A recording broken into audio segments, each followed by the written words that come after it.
Buenas tardes, compañeros y profesores. Estamos en el cuarto workshop de proyectos de investigación junior para las ingenierías como agentes de cambio seguro. Nuestro proyecto se llama el control de acceso contra COVID-19 para un retorno seguro. Como objetivo en este proyecto se identificó uno de los procesos a seguir para que el regreso a clases se pueda hacer de manera más segura y mantener a sus estudiantes seguros. Se busca automatizar las medidas de seguridad de una forma segura, tales como la toma de temperatura y el uso correcto de cubrebocas. Esto ayudaría a tener un control mucho más eficiente sin la necesidad de una persona física que se encuentre validando a cada persona. En nuestra introducción hablaremos acerca de la pandemia. Es un cambio muy drástico en la vida de todas las personas, puesto que es muy diferente a la vida que teníamos antes. Las principales consecuencias que se ha traído o ha traído la pandemia es el cierre temporal de las instituciones educativas con el nuevo esquema de enseñanza clases en línea, que es un tema que ha causado mucho conflicto entre estudiantes y maestros debido a que nadie estaba preparado para dicha situación y algunos compañeros pues no tienen internet pues en sus casas. Después de los 18 meses del cierre oficial de las escuelas, los alumnos están, la mayoría tienen el 100% de sus vacunas, pero no han podido regresar ya que la institución no ha abierto la escuela. Por eso hemos hecho este proyecto, ya que es con el fin de que tengamos un retorno seguro hacia las escuelas, ya que este sistema contará con la medición de la temperatura y este nos va a escanear para que llevemos el cubrebocas de una manera correcta. Siguiente. La medición de la temperatura. La temperatura es considerada una de la magnitud física que expresa el grado o nivel de calor de los cuerpos o del ambiente en el sistema internacional que es el Kelvin. En cuanto a la medición de la temperatura corporal, suele medirse en grados Celsius o en grados Fahrenheit. La temperatura corporal es el resultado de un balance entre la producción y la eliminación del calor. El humano, como otros animales hemotérmicos, es capaz de mantener la temperatura en unos márgenes muy estrechos.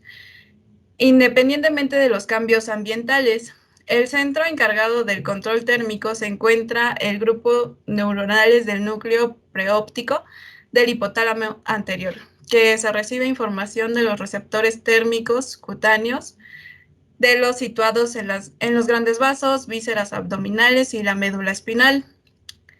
Siguiente. La medición de la temperatura en el cuerpo humano. La temperatura normal del cuerpo humano varía entre los 36.5 centígrados y los 37.5 centígrados.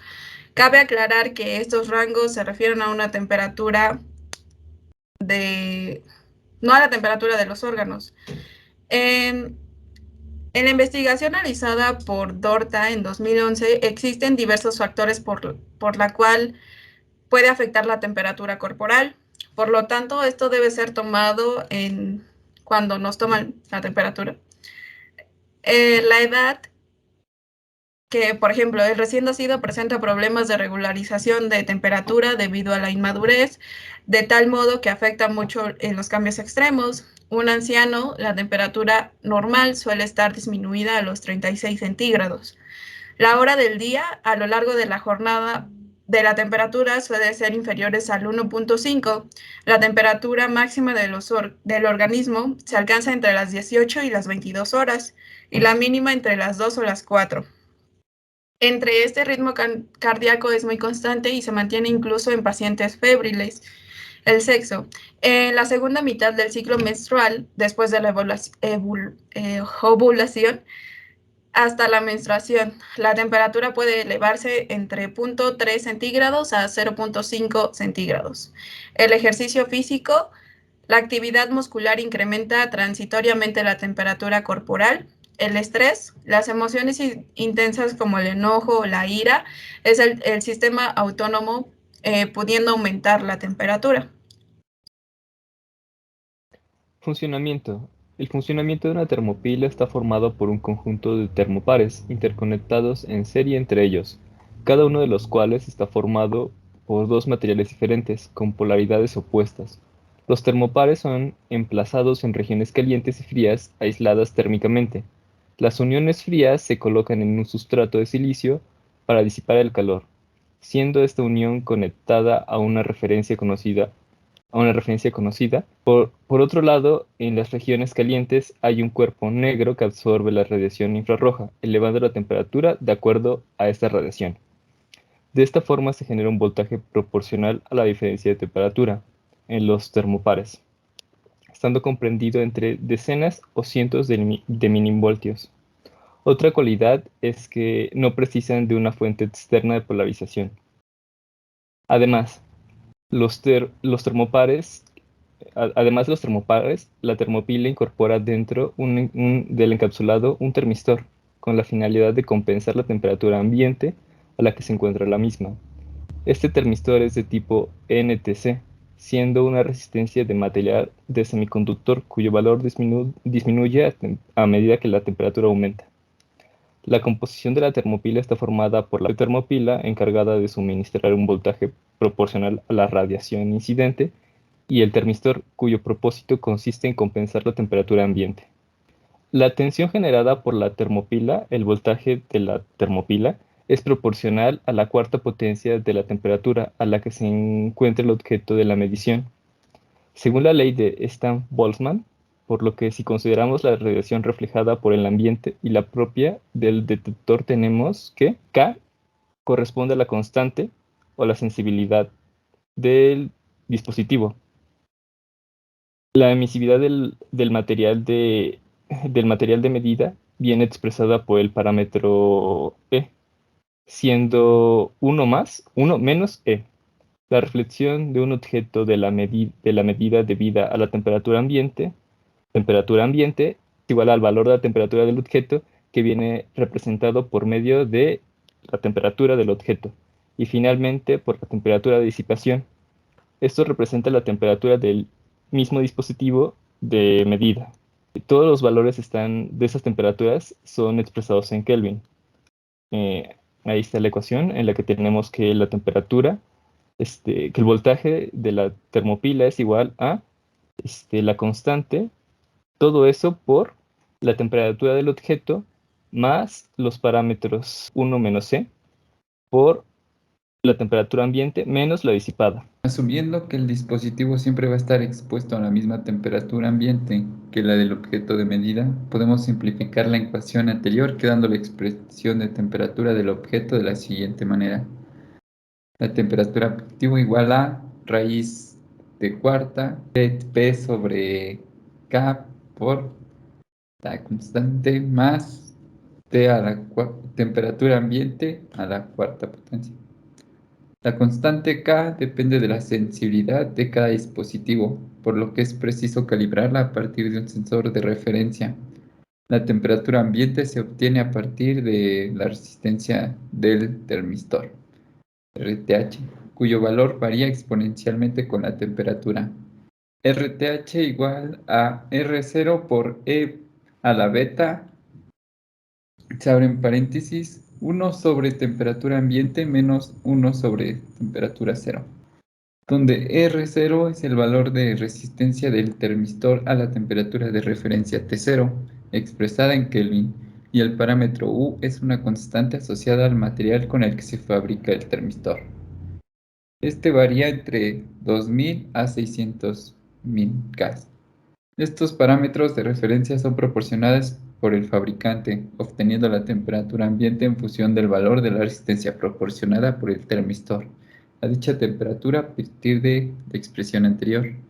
Temperatura ambiente igual a 1 sobre beta por el logaritmo natural de RTH sobre R0 más 1 sobre temperatura 0 a potencia menos 1.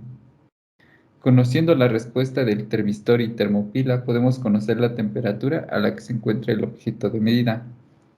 En primer lugar, debemos conocer la sensibilidad de nuestro dispositivo, K, así como la emisividad, del material a medir.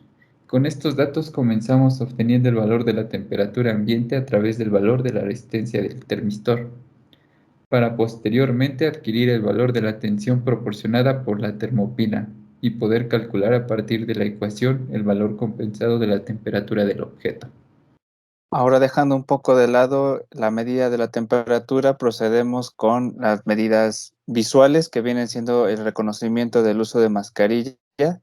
Se emplea una técnica similar en el reconocimiento facial, pero más bien va a ser entrenamiento con imágenes de personas con cubrebocas y personas sin cubrebocas.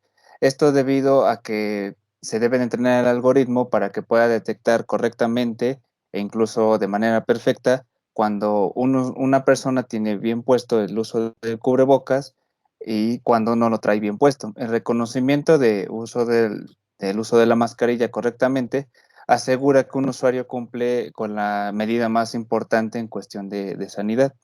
Para esto necesitamos un elemento importante, el cual es el uso de la cámara web, donde el algoritmo comienza abriendo dispositivos a través de las funciones básicas de entrada y salida del lenguaje C, como Open, Dev, Video y los demás parámetros que requiere para la correcta detección de la cámara. Dicho procedimiento resulta sencillo porque ya que el módulo VC Video perteneciente a VC detectó la cámara como un dispositivo perteneciente a VC y se configuró los descriptores necesarios y en la ruta virtual cargó el dispositivo listo para realizar la adquisición de la señal de video. En el siguiente bloque consiste en encuestar y analizar las funcionalidades del dispositivo conectado para posteriormente realizar la configuración. Del lado derecho podemos ver el diagrama de cómo es que funciona el algoritmo desde la apertura de la cámara hasta la correcta captura de imagen a través de la grabación. A continuación se les va a presentar un pequeño prototipo de lo que vendría siendo el reconocimiento facial de la mascarilla.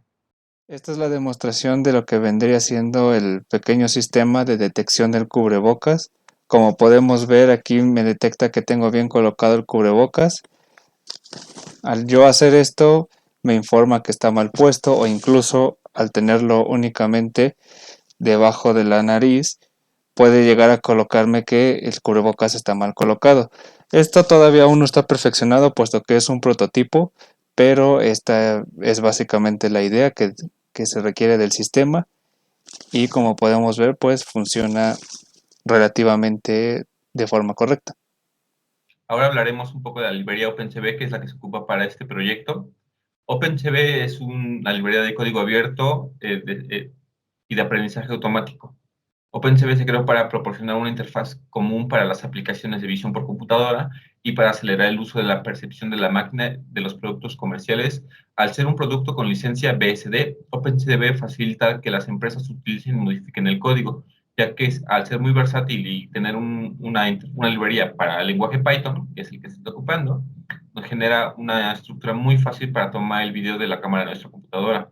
Además de que el software ha sido desarrollado junto con las empresas de Google, Yahoo, Microsoft, Intel, IBM, Sony, entre otras, que hacen que OpenCV sea un éxito. Los usos desglosados de OpenCV abarcan desde unir imágenes de Street View, detectar intrusiones en videos, de videovigilancia, monitorear equipos, ayudar a los robots a navegar y recoger objetos de varios tipos. Tiene también interfaces para otros lenguajes como son C++, Java, MATLAB, y es compatible con Windows, Linux y Android, además de Mac. OpenCV se inclina principalmente hacia las aplicaciones de visión en tiempo real y aprovecha las instrucciones MMX y SSE cuando están disponibles. Actualmente se están desarrollando activamente interfaces CUDA y OpenCL en todas las funciones. Hay más de 500 algoritmos y aproximadamente 10 veces más funciones que componen y admiten estos algoritmos. OpenCV está escrito de forma nativa en C++ y tiene una interfaz con plantilla que funciona a la perfección con los contenedores STL. La propuesta de desarrollo para esta parte es el reconocimiento o usar técnicas semejantes al reconocimiento facial, que es una extensión para poder desarrollar un detector de mascarillas. Lo que realizamos es la detección del rostro de una persona y nos puede decir si lleva puesta la mascarilla. Este procedimiento es bastante sencillo, ya que Python es un lenguaje muy sencillo, pero muy poderoso. Entrenaremos el algoritmo con directorios de imágenes a color de rostros con mascarillas y otro directorio con imágenes sin mascarillas de aproximadamente unas 300 veces, para que de esta forma se pueda detectar diferentes tipos de rostros sin problema y evaluar la eficiencia que tiene nuestro sistema. Temporalmente solo se entrenará con un algoritmo, bueno, se entrenará con 300, como se mencionó, pero el entrenamiento puede llevar más imágenes, que sería lo óptimo para obtener mejores resultados. Cabe destacar que como esto es apenas una prueba de un entrenamiento, la cantidad de imágenes que estamos ocupando para hacer un algoritmo es muy sencillo. Conclusiones. En base a las simulaciones que se hicieron en este proyecto, nos garantiza un control de los alumnos y así tener un retorno a clase seguro, ya que el nivel universitario se espera que la mayoría de sus alumnos van al 100% con vacunas, y esto reduce los riesgos de enfermarse con gravedad pero con estas implementaciones se tendrá un mayor control y se esperaría que las personas tengan sus precauciones para que se mantengan las cifras en bajo y todas nuestras actividades que tengamos realizadas en el campus sean seguras, que obviamente se tenga conciencia del uso correcto de la mascarilla y que no corramos riesgos al regresar a las aulas y poder seguir con esta nueva normalidad que estamos teniendo ahora. Y estas serían nuestras referencias, donde se describen los artículos que ocupamos para desarrollar este proyecto, y les agradecemos el tiempo prestado. Muchas gracias.